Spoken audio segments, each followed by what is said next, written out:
Washington, le 9 février 2020, le point de focalisation de l'actualité et de l'événement politique du Cameroun.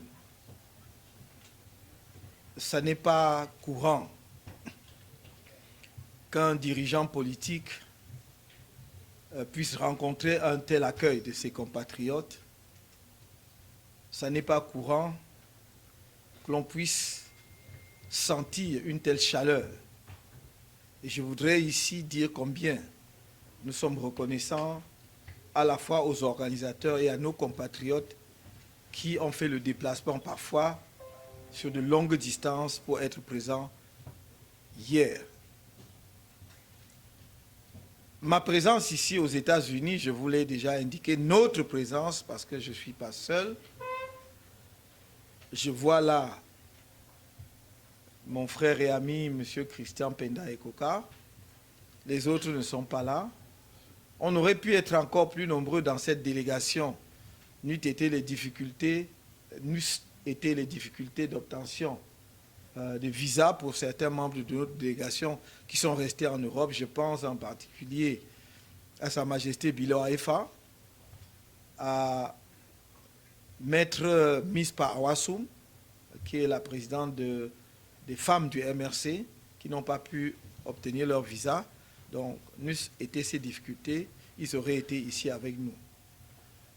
Nous avons voulu montrer, lors de notre présence ici, qui est la dernière étape de la tournée que nous avons engagée par Paris, un visage d'un Cameroun uni dans sa diversité, qui est la vision que nous avons pour notre pays.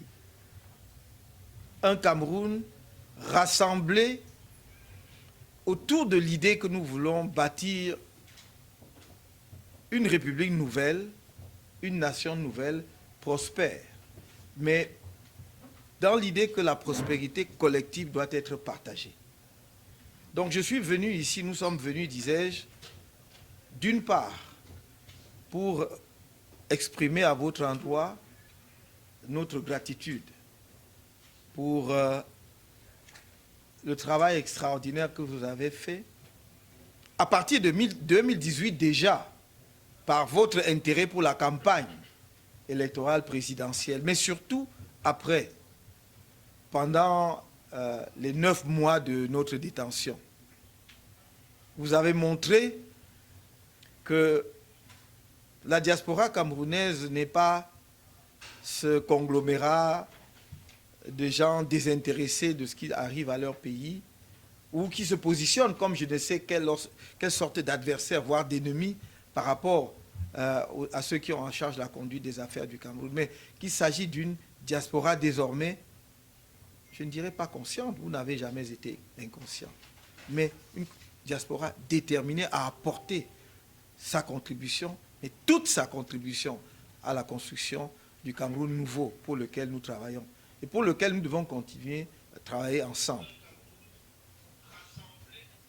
Donc, vous remercier, mais aussi saisir cette occasion pour rencontrer là où c'est possible les dirigeants des pays qui vous accueillent, avec pour souci majeur de leur exposer de vive voix la situation de notre pays, qui n'est pas une situation, oh loin s'en faut, réluisante.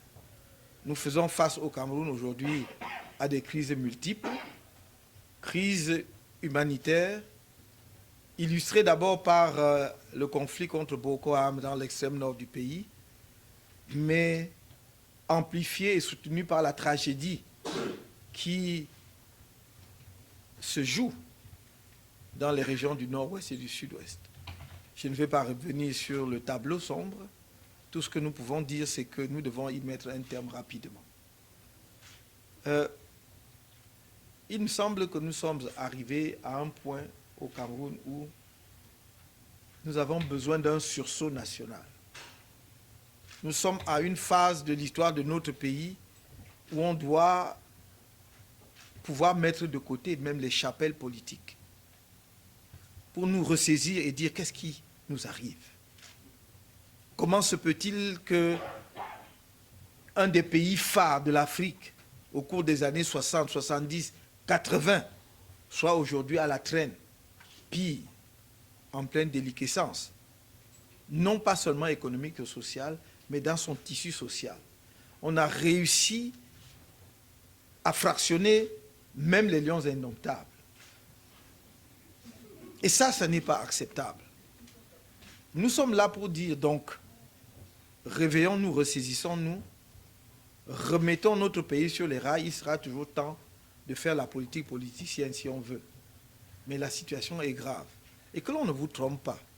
Si vous prenez les chiffres, vous êtes à Washington, la Banque mondiale n'est pas loin, le FMI. À la limite, vous n'avez même pas besoin de nous pour avoir les données sur la situation économique et sociale du Cameroun aujourd'hui. J'écoutais tout à l'heure un groupe d'experts économistes nous dérouler un tableau comparatif de la situation du Cameroun et de la Malaisie. Le Cameroun, en 1960, avait le même PIB par habitant que la Malaisie.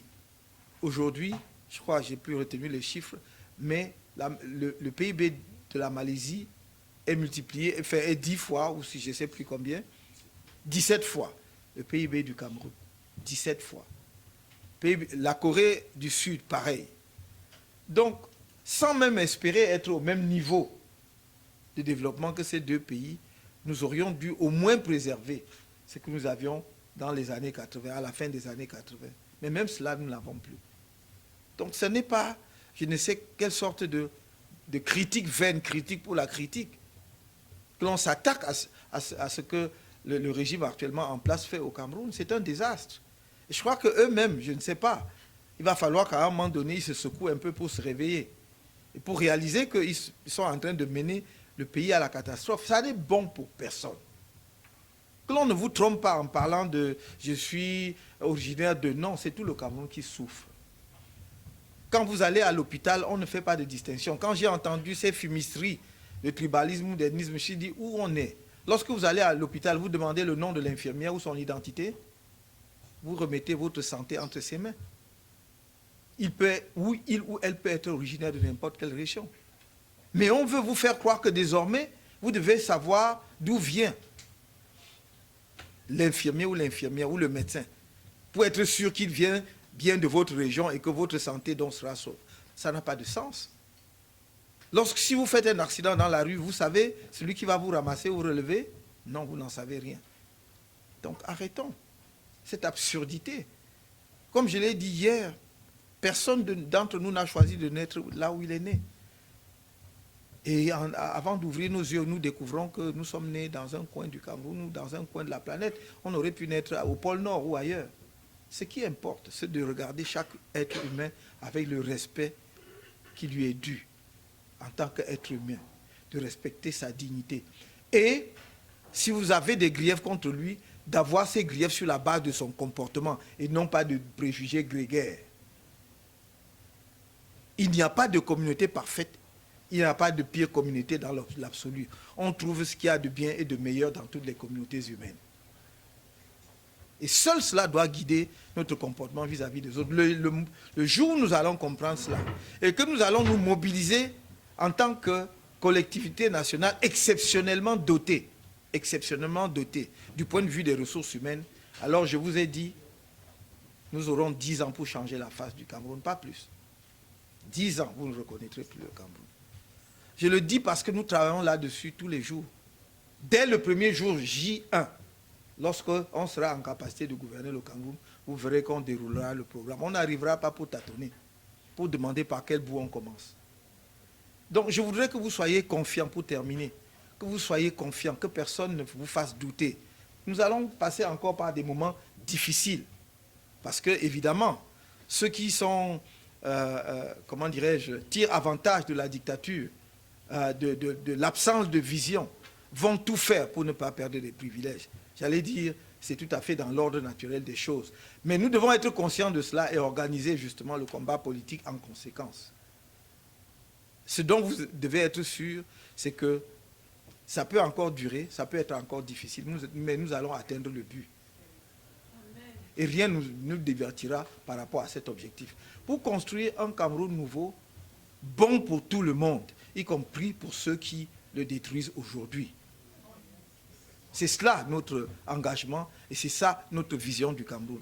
Nous avons un rôle particulier dans l'histoire de l'Afrique et je crois que les décennies à venir vont vous montrer ce rôle particulier que le Cameroun a. Je vous remercie et je suis entièrement à votre disposition. Bien, voilà. Merci beaucoup, Monsieur le Président. On va... yes. On va mettre le micro. Okay, we caution, we show hand. I will take the mic and go around. I will take the first hand I saw up. So, you have a question? Yes, Monsieur Confield, Bienvenue, Washington. Merci. You laid out a very good vision about Cameroon, but regardless, there is a humanitarian crisis in the Northwest and the Southwest. And I'm curious, you've spoken about the need to release all political prisoners. Curious, does that include Sisiku Ayutabe and the others who were arrested in Nigeria? And also, do you support a blanket amnesty for the Amazonian fighters, including those who have committed grave human rights abuses, should you become president of the Republic? Thank you. Yes, I think I was quite clear on that issue. When I talk of the release of all the political prisoners, I mean all the political prisoners, no exception. Because you cannot resolve a political crisis through the judiciary. Time will come with a committee of truth and justice. We still have time to go into that kind of fight. But at the first stage, you need to stop the war. And to stop the war, make sure that all the stakeholders are involved. And how can you involve all the stakeholders if you don't create an environment conducive for such a dialogue? That's why I said release all the political prisoners.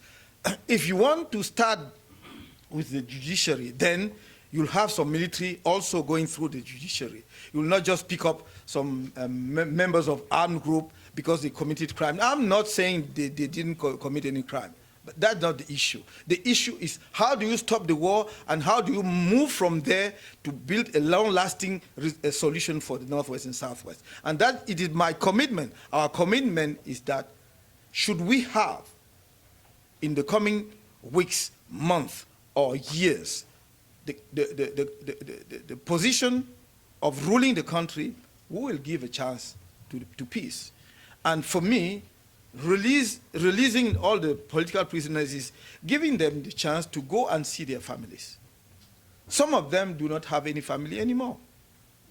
You are aware probably that many villages, between 200 and more, were razed, burned down to ashes.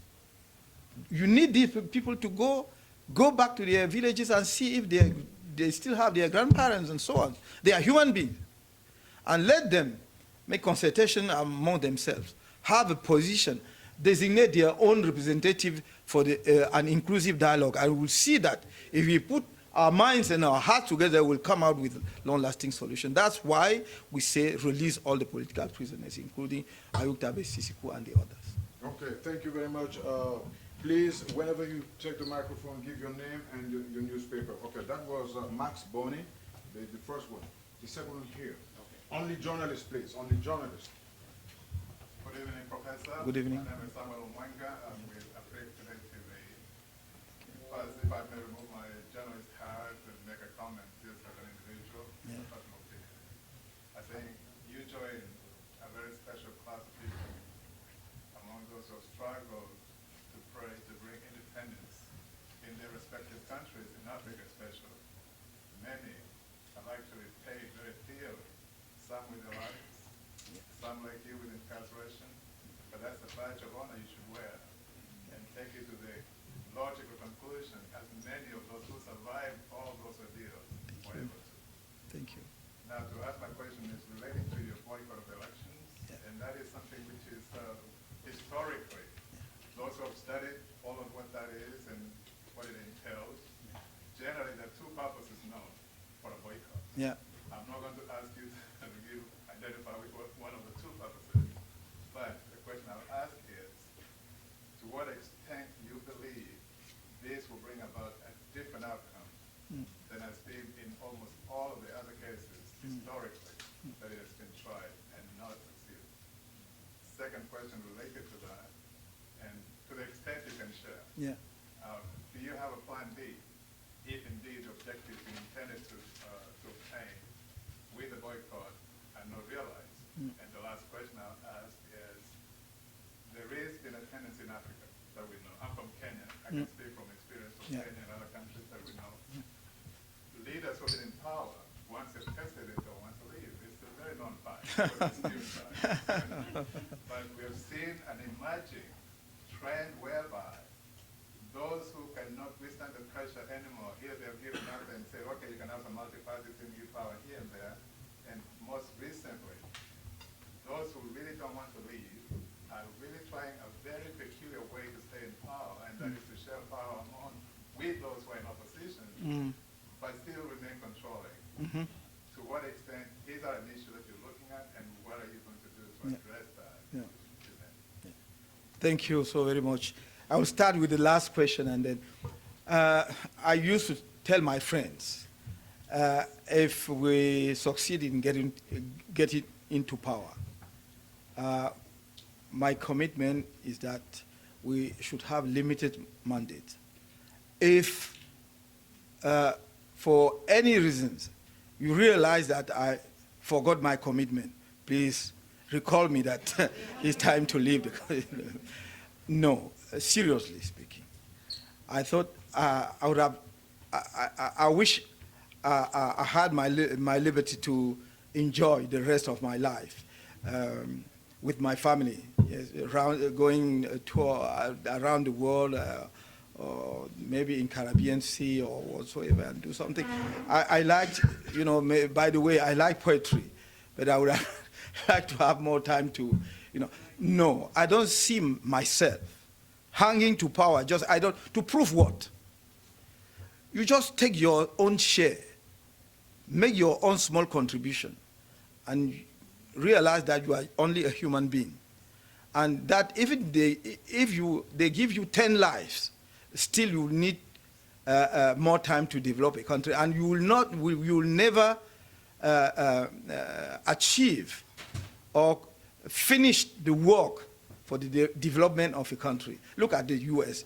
They are still making effort here and there, developing this and that. Why should African leaders think that they are the only one who are able to run the country and construct roads, railways? Just start. If I reach the power, and I can lay down solid institutions, and I can, put down the basics of a solid state, then I have achieved my goal. Let the youngster or the young people continue with that. So there is no need for, and tonight I give you the authorization to come to Cameroon and remind me if I spend one single more day, that my term, come and tell me it's time to leave. I'll remember that. Yeah, absolutely. So what about the boycott of elections and the outcome? The question was not, the issue is not our fate, but the fate of Cameroon and Cameroonian people. And the question before us was, what is the right decision to be taken at this time? Do we go to elections or not? What will be the meaning to go to elections? And the answer was clearly, you should not go to elections for the obvious reasons that we have been advocating for bringing peace back to the Northwest and Southwest. You cannot complain that there are too much killings in the regions, and still you go to elections knowing perfectly that the people from the regions will not take part to the elections. They will not be in position to vote because of the ongoing war, because of the increasing number of military sent by the government there. If you look at the turnout of the elections, you will see that it is the lowest the country has ever experienced. I am relying on the data released by the African Union observers, who talk of about 28% participation. And according to other sources, it is 15%. But yet, in the coming days, you will be listening to government say maybe it is 60 or 70. So that's it. It means that clearly, people of Cameroon listen to us and share our own view, that they are not in favor of the separation of, because if you don't allow people from the English-speaking part of Cameroon to take part to local elections, the elections of the MPs, their direct representatives, it means that you don't, the message you sent to them is that they are not Cameroonians anymore. And we will not be accomplice of that type of policy. That's why we took the decision not to go to elections. That's the first reason. The second being that since 2013, we've been asking for the reform of the electoral system because there are lots of shortcomings. And after the experience of 2013, we made lots of proposals to the government, including, for instance, the single ballot paper, for instance. Put all the candidates on the same ballot paper, because with that you will cancel the bite of or the selling of votes. Because the practice in Cameroon is that when I go to vote, I have several ballot papers. I put, they say, okay, if you bring me back the ballot paper of Mr. Kamto, then you will have 5,000 CFA francs. But if all the candidates are on the same ballot paper, then you have no chance to do so. But we ask for that. You will not have any appropriate answer. We went to the elections in 2018, presidential elections. We won the elections in the polling stations. But the results proclaimed by Constitutional Council was that Mr. Biya won the elections. So you can win the elections in the polling stations, but yet be the loser, yes, when they proclaim the result. Taking into consideration that context, we said the same cause will produce the same effect. For that reason, there is no reason why we should go to elections. And the facts are, you know, we are speaking volume because it speaks volumes, because obviously, how can you go to elections knowing perfectly? The Cameroon National Assembly has 180 seats. Before going to elections yesterday, the ruling party already had 134 seats before they go to elections, because the opposition party did not present any candidate in the constituency where you had the 135 seats. And yet they are pretending that they will have some influence or whatsoever in the parliament, in the voting of bills and submitting draft bills to the parliament. It's a joke. They are misleading Cameroonians for now, and we are not politicians, you know, this type of traditional politicians. We didn't create our political party to bargain with power, to have some more money or to have some personal position. We are here to carry on a serious political change in our country and working hard for that. What is plan B? There is no plan B. We have plan A and plan A and plan A.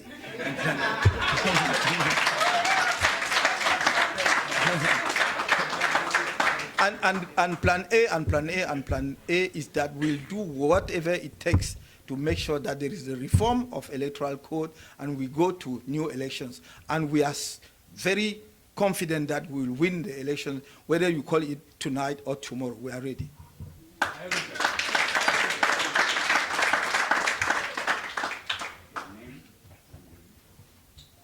Paul Aventure, je porte la voix pour Equinox Télévision.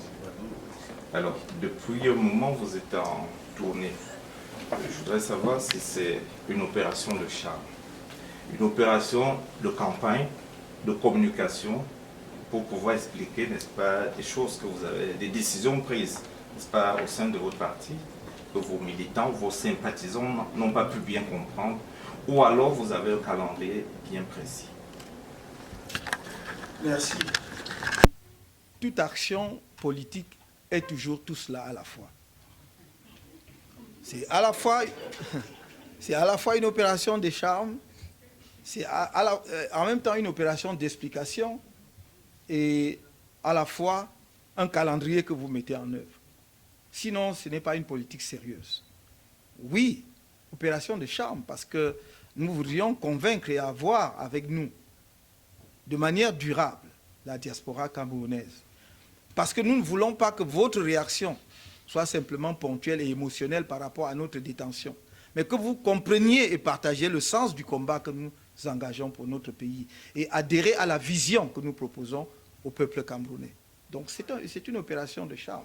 Mais c'est aussi une opération d'explication du sens de la décision que nous avons prise le 25 novembre 2019 de ne pas aller aux élections législatives et municipales qui ont eu lieu hier, 9 février. Pour que les gens ne croient pas que nous avons pris cette décision sur un coup de tête, ou bien pour adopter des postures politiques, mais que c'est une décision grave, tellement grave que, effectivement, nous prenions le risque de, comme certains disent, d'être éliminés de la scène politique, si vous voulez, en fait, j'allais dire des mécanismes institutionnels en place, de ne plus avoir de députés à l'Assemblée nationale, de ne plus avoir de conseillers municipaux, mais ce n'est pas grave. C'est important, mais ce n'est pas grave. Parce que vous ne créez pas un parti politique juste pour faire ce qui correspond à vos calculs individuels. Si l'objectif, c'est d'apporter vraiment le changement dans votre pays, vous devez y compris prendre le risque de payer un prix fort pour atteindre l'objectif en question. C'est pour cela que nous avons dit... C'est pour cela que nous avons dit, nous n'avons pas créé le MRC pour avoir donné quelques positions politiques à nos camarades, pour qu'ils deviennent députés ou maires. C'est pour que le changement après lequel les Camerounais courent depuis 1992 arrive enfin dans notre pays. Que voulez-vous que je vous dise, si je vais vous donner quelques chiffres? Je vous ai dit que le produit intérieur brut du Cameroun était de 1800 $ des États-Unis en 1985. Il est de 1500 $ en 2020. Est-ce que vous m'avez entendu? 1800 $ en 1985. Il est de 1500 $ en 2020. Cela veut dire qu'il y a un décrochage, une perte de 300 $, mais ce n'est pas tout. Parce que même si nous avions 1800 $ en 1985 et 1800 $ en 2020, ce serait toujours terrible. Parce qu'il y a ce qu'on appelle le pouvoir d'achat, le renchérissement des coûts des biens, etc., etc., le niveau de vie. Donc, si vous gardez les mêmes revenus pendant 20 ou 30 ans, vous perdez votre pouvoir d'achat. C'est clair. Mais nous n'avons même pas gardé cela. Donc c'est pour cela que la pauvreté croît de manière exponentielle au Cameroun. Est-ce que c'est moi qui donne ça? Ce sont les chiffres de la Banque mondiale. Donc je voudrais que vous compreniez que ce que nous disons, nous ne décrivons pas un Cameroun qui est abstrait. C'est un Cameroun réel. Vous voyez les vidéos, les réseaux sociaux ont ceci de formidable qu'on vous y insulte beaucoup. Mais cela vous apporte aussi de l'information. Et vous pouvez voir des images des ministres de la République avec de très beaux gandouras qui s'assoient dans une salle de classe qui est faite de branchage pour faire campagne. Ça, je n'invente pas, ce sont des réalités. Donc quand je dis que notre pays n'est pas dans un bon état, ce n'est pas des postures. Je voulais donc venir sensibiliser mes compatriotes de la diaspora sur cette situation. Qu'aujourd'hui au Cameroun, vous avez plus de chances, toutes les chances de trouver la mort à l'hôpital que de rester chez vous. Ça, c'est factuel, ce sont des faits. Et donc, je voudrais que, en tant que pays, en tant que peuple d'une même nation, nous nous ressaisissions un peu. Nous nous ressaisissions dans beaucoup de domaines. Le combat que nous menons, si on accède au pouvoir, ça va être même déjà de rétablir le Cameroun dans la situation où il était en 1982. Est-ce que vous comprenez ce que je vous dis? Donc ça veut dire qu'il y a 40 ans de perdu. Il y a 40 ans, une génération et demie. Parce que une génération, c'est entre 25 et 30 ans. Et nous parlons de 40 ans. Donc ça, ce sont des faits. Je voudrais que quand nous parlions de Cameroun, nous soyons factuels. C'est pour cela que je vous ai dit, les insultes me laissent indifférent. Je m'en fous. Si vous donnez pour profession pour cela, c'est votre problème. Vous venez même, je vous finance pour que vous m'insultiez, mais ça ne va pas changer les faits. Ça ne va pas changer les faits. ça ne va pas changer les faits. Allons, réglons les problèmes de notre pays. Voilà, merci. Voilà, je vous remercie. Une dernière question, parce que nous allons passer à la seconde phase de la soirée. Bonsoir.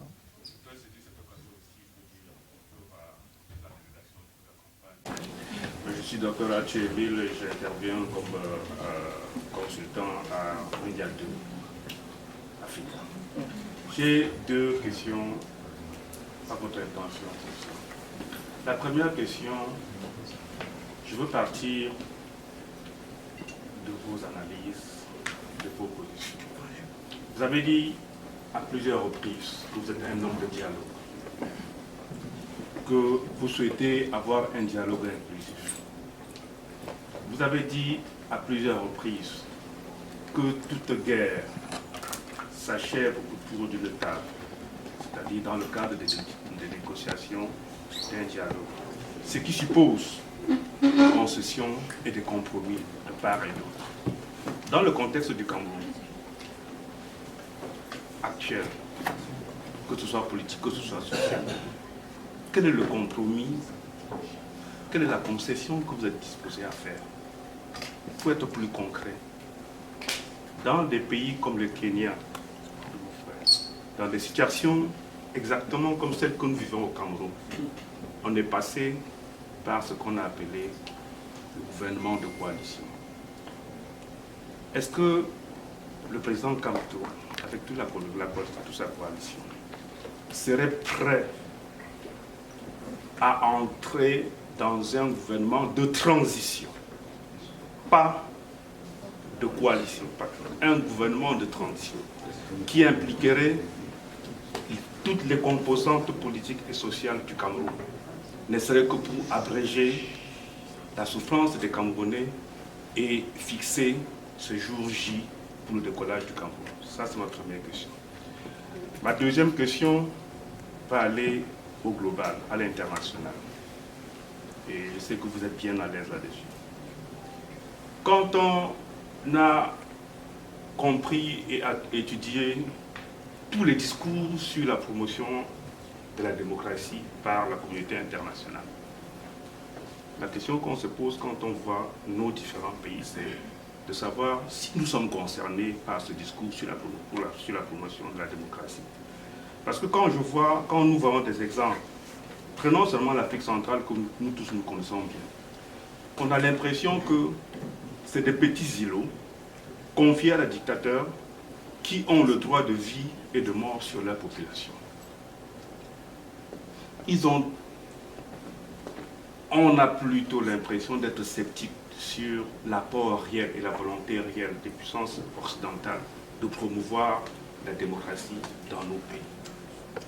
La question que je me pose, professeur, c'est de savoir, dans la situation actuelle, où tous les vrais opposants qui ont gagné les élections dans leur pays, je pense seulement le cas du Gabon voisin. Malgré tous les efforts que vous avez faits sur le plan international, c'est la situation que... C'est la situation, rien n'a changé. Qu'est-ce que vous pouvez nous dire? Est-ce que nous, la jeunesse camerounaise, la jeunesse africaine, doit continuer à croire à cette communauté internationale? Je vous remercie. Merci. D'abord, la démocratie n'est pas l'affaire de la communauté internationale. C'est d'abord l'affaire des peuples. Vous ne faites pas la démocratie pour plaire à la communauté internationale. Vous ne respectez pas les droits de l'homme pour plaire à la communauté internationale. Vous respectez les droits de l'homme et vous faites la démocratie pour vous-même, dans l'intérêt de votre peuple, dans l'intérêt de votre société. Il faut que nous partions de là. La communauté internationale n'intervient que pour vous accompagner. Du reste, la plupart du temps, c'est nous qui allons solliciter la communauté internationale. Je n'ai donc pas à mettre la communauté internationale en défi ou à lancer une suspicion. Pourquoi est-ce que la communauté internationale interviendrait si vous faites la démocratie normalement? Et je note d'ailleurs que vous n'avez cité que quelques pays, mais il y a des pays aussi où ça marche. Je vous signale que le Ghana en est à sa quatrième élection, enfin alternance, n'est-ce pas, avec des présidents de la République qui n'ont fait qu'un mandat et ont perdu les élections face à leurs adversaires et ont transmis le pouvoir. Au Ghana, il y a 3 anciens présidents vivants qui rendent visite au président en fonction, au palais, pour discuter avec lui de la bonne marche des affaires de leur pays. Oui, mettons souvent cela aussi en valeur, pour que l'on ne croit pas qu'en Afrique, il n'y a que le désastre, et que, justement, nous gagnerions aussi à nous inspirer de ce qui marche bien en Afrique. Je ne dis pas que le Ghana est un paradis, mais ça nous, au moins de ce point de vue, c'est exemplaire. Le Botswana est là, qui marche bien, à la fois sur le terrain de la démocratie et sur le terrain du développement économique. Ce n'est pas un pays d'un autre continent ou d'une autre planète, c'est en Afrique. Ils ont infiniment moins de ressources que nous. Mais regardez le résultat de l'utilisation de leurs ressources en termes du niveau de développement. J'ai été dans ce pays, croyez-moi, ça n'a rien à voir avec le nôtre. Donc je veux dire, il faut qu'on comprenne très bien que ce sont les hommes qui font la démocratie comme le développement. Et cela part de la volonté et de la vision des dirigeants. Ce n'est pas quelque chose qui arrive comme cela. Si vous n'avez pas justement ce souci de votre pays et l'envie, quelque chose que vous portez en vous de voir votre pays être un pays bien, où il fait bon vivre, vous n'allez rien faire. Maintenant, vous me dites, donc j'espère que j'ai répondu, j'ai commencé par la deuxième question. La première, c'est est-ce que je suis prêt à entrer dans un gouvernement de coalition, de transition. Pour moi, ça, c'est une question théorique. C'est une conjecture. Parce que vous ne m'avez pas donné tout le contour de votre gouvernement de transition. Comme, vous savez, chez moi, on dit qu'on achète... Oui, on n'achète pas la poule dans le sac. Je vois la poule. Quelle est sa configuration? Quelle est sa mission? C'est pour faire quoi? Dans quelle durée et quoi? Donc on verra.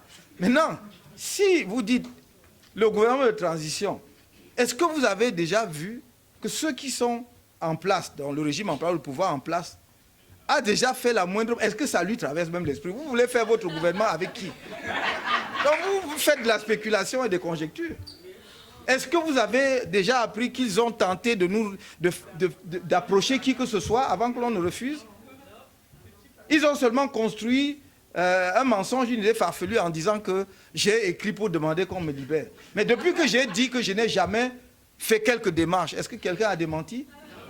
Alors pourquoi est-ce qu'on passe le temps à construire les mensonges? Donc vraiment, quand vous serez clair sur votre gouvernement, là on en reparle.